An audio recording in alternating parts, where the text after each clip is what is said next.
ডানকুনিতে আরো এক ব্যক্তির মৃতদেহ উদ্ধারকে কেন্দ্র করে চাঞ্চল্য। ঠিক একটু আগেই এই যে জায়গা দেখতে পাচ্ছেন, এখানেই যেমনটা এখানকার যারা গাড়ি চালক রয়েছে তারা দেখতে পায় এক ব্যক্তি মরে পড়ে রয়েছে এবং তারপরে তারা ডানকুনি থানায় ফোন করে এই বিষয়টি জানায়।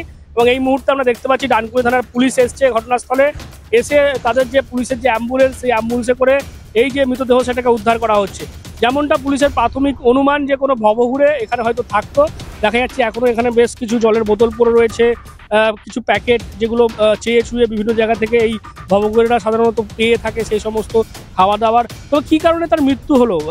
সে কি অসুস্থ ছিল, নাকি দিনের পর দিন না খেয়ে দিয়ে শারীরিক অসুস্থতার কারণে তার মৃত্যু হয়েছে, সেটা কিন্তু ধোঁয়াশার মধ্যে রয়েছে। এবং যার কারণেই এই মুহূর্তে সেই মৃতদেহ উদ্ধার করে ডানকুনি থানার পুলিশ তারা শ্রীরামপুর ওয়ালস হাসপাতালে নিয়ে যাচ্ছে এবং সেখানে গিয়ে এই ময়নাতদন্তের পর কিন্তু এই যে দেহ সেটা কিভাবে মৃত্যু হলে সেটা কিন্তু পরিষ্কার হবে।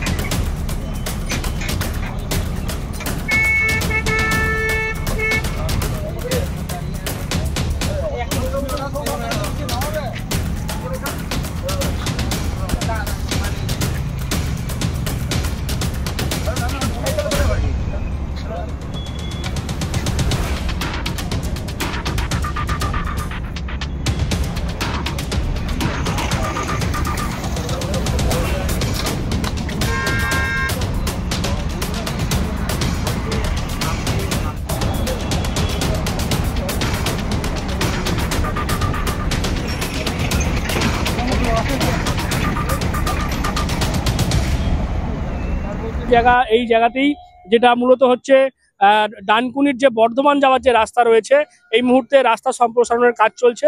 সেই ডানকুনি থেকে বর্ধমানের দিকে টোলের ঠিক আগে এই যে জায়গা, সেই জায়গাতেই কিন্তু পুলিশ এসে সেই মৃতদেহ উদ্ধার করছে।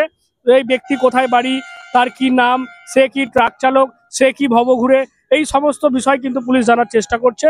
তবে প্রাথমিক যেটা পুলিশের অনুমান যে কোনো ভবঘুরে সে এখানে থাকতো এবং কোনো কারণে শারীরিক অসুস্থতার কারণে হয়তো তার মৃত্যু হতে পারে। তবে কি কারণে মৃত্যু হয়েছে সেটা কিন্তু ময়নাতদন্তের পরই জানা যাবে। যার কারণেই ডানকুনি থানার পুলিশ এখান থেকে ট্রাক চালকদের ফোন পাওয়া মাত্রই সঙ্গে সঙ্গে চলে আসে এবং এখানে যে মৃতদেহ পড়েছিল সেটাকে উদ্ধার করে এবং উদ্ধার করে এই মুহূর্তে তারা শ্রীরামপুর ওয়ালস হাসপাতালে নিয়ে যাচ্ছে ময়নাতদন্তের জন্য। আপনারা কি বলবেন এই বিষয় নিয়ে? অবশ্যই কমেন্ট করুন কমেন্ট বক্সে।